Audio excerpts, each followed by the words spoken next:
வணக்கம் நண்பர்களே. மத்திய அமைச்சர் நிர்மலா சீதாராமன் அவர்கள் குறித்து நான் ஒரு வீடியோ வெளியிட்டிருந்தேன் எனது சேனலில். தடுமாறுகிறாரா அமைச்சர் நிர்மலா? வரி விதிப்பு முறைகளின் அடிப்படை தெரியவில்லை, பொருளாதாரமும் அவர் அறிந்திருக்கவில்லை என்று என்னுடைய சேனலில் ஒரு வீடியோ வெளியிட்டிருந்தேன்.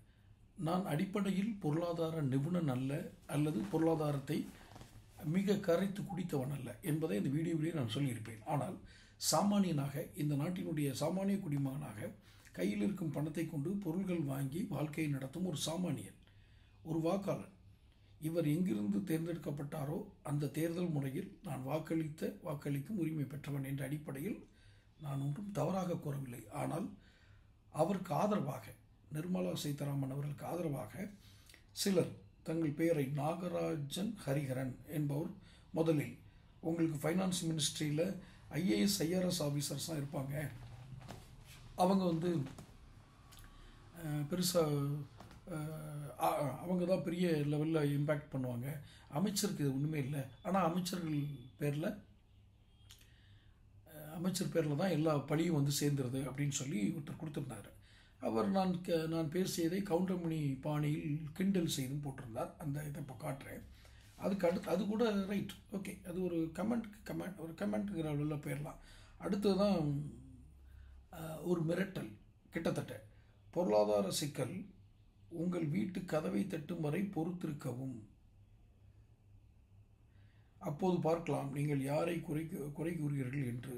நிதியமைச்சர் உள்ள ஐஏஎஸ் ஐஆர்எஸ் அதிகாரிகளையா, நிதியமைச்சரையா, பிரதமரையா என்று பார்க்கலாம். எவ்வளவு நீளம் பாருங்கள். நான் சொன்னது நிர்மலா சீதாராமன் மேடத்துடைய வரி விதிப்பு முறைகளில் எனக்கு இருக்கும் கருத்து வேறுபாடு தான். நான் அடிப்படையில் அது குற்றம், அது தேவையில்லை என்றெல்லாம் நான் எந்த விமர்சனமும் செய்யவில்லை. ஆனால் அவர்கள் என்ன பதிலளித்திருக்கிறார்கள்?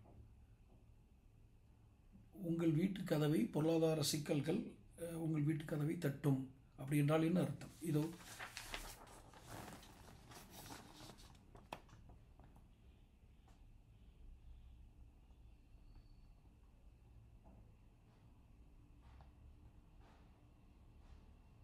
வாசித்திருப்பீர்கள் என்று நம்புகிறேன்.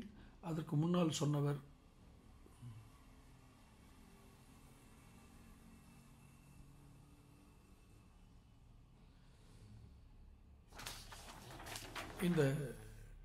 இதை ஏன் காட்டுறேன் அப்படின்னா, இந்த முதல்ல கூட நான் சரியாக நம்பலை. இந்த பிஜேபி அரசாங்கம் கருத்துரிமைக்கு எதிராக பேசுபவர்களை நசுக்கும் என்று நான் நம்பவில்லை. ஆனால் இப்போது எனக்கே தனிப்பட்ட மிரட்டல் விடுத்து, பொருளாதார சிக்கல்கள் உங்கள் வீட்டு கதவை தட்டும். இவ்வளோத்துக்கும் நான் ஒன்றும் திமுக காரணம் இல்லை. நான் திமுகவை அதிகமாக விமர்சனம் செய்து கொண்டு இருக்கிறேன் என்னுடைய சேனலில். நான் இன்னாரை இந்த அளவுக்கு விமர்சனம் செய்ய வேண்டும் என்று எந்த அளவீடும் வைத்துக் கொள்வதில்லை. எது எனது மனதிற்கு ஜனநாயக மரபுப்படி சரியாக தெரிகிறதோ, அல்லது அதிலிருந்து மாறுபட்டு அது இருப்பதாக என் பார்வைக்கு தெரிகிறதோ, அதைத்தான் நான் வெளியிடுகிறேன். ஆனால் இவர்கள் எதை வைத்து மிரட்டுகிறார்கள்? பொருளாதார சிக்கல்கள் உங்கள் வீட்டு கதவை தட்டும். இதற்கு என்ன அர்த்தம்? இது நான் என்னுடைய உழைப்பில் ஏதாவது குறை இருந்து அந்த உழைப்பினுடைய குறையினால் பொருளாதார சிக்கல்கள் என் வாழ்க்கையில் வந்தால் அது வேறு. இது வீட்டு கதவை தட்டும் என்றால் அதுக்கு நான் எதுக்கு ஐஏஎஸ் ஆஃபீஸரையும் ஐஆர்எஸ் ஆஃபீஸரையும் நான் போய் எதுக்கு குறை சொல்ல போகிறேன்? அப்போ இவர்கள் வேறு வழியில் மிரட்ட பார்க்கிறார்கள். இவர்கள் மிரட்டும் அளவிற்கு நான் ஒன்றும் பொருள் சேர்த்து விடவில்லை, அல்லது நான் பெரிய செல்வந்தனோ பல கம்பெனிகளில் நிர்வாகம் செய்து கொண்டு டேக்ஸ் கட்டாமல் அப்படியெல்லாம் நான் ஒன்றும் இதில் இல்லை. இருந்தாலும் இவர்கள் முதல் அடியிலேயே மிரட்டுகிறார்கள். இப்படி சொன்னால் இவன் பின்வாங்கி விடுவான் என்று. இன்னும் என் வேகம் அதிகரிக்கும், எதிர்பாருங்கள். ஒரு பொருளாதாரத்தின் அடிப்படை தத்துவத்தை கூட அறியாத, கார்ல் மார்க்ஸின் புத்தகத்தின் முதல் பக்கத்தை கூட அறியாத ஒருவரை நீங்கள் தொடர்ந்து 2 முறை பிரதமராக்கியிருக்கிறீர்கள். மிக பகிரங்கமாகவே என்னால் கூற இயலும்.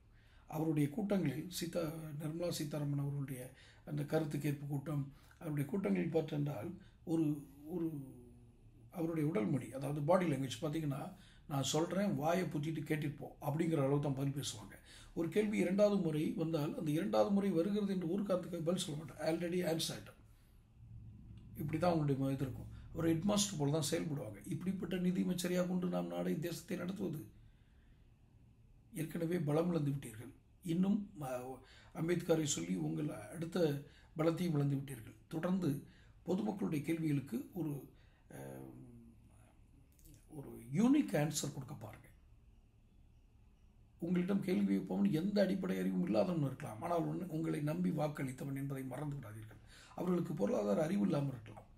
நான் 99% பொருளாதார அறிவு கொண்டவன் என்றாலும் கூட நான் பொருளாதார அறிவு கொண்டவன் என்று கூற மாட்டேன். காரணம் 1% இன்னும் கற்க வேண்டியது இருக்கிறது என்று நினைப்பவன். ஆனால் இந்த நம் தேசத்தினுடைய மிகப்பெரிய சவால் நமக்கு கிடைத்த, நமக்கு நியமிக்கப்பட்ட பொருளாதார அமைச்சர், நிதியமைச்சர்.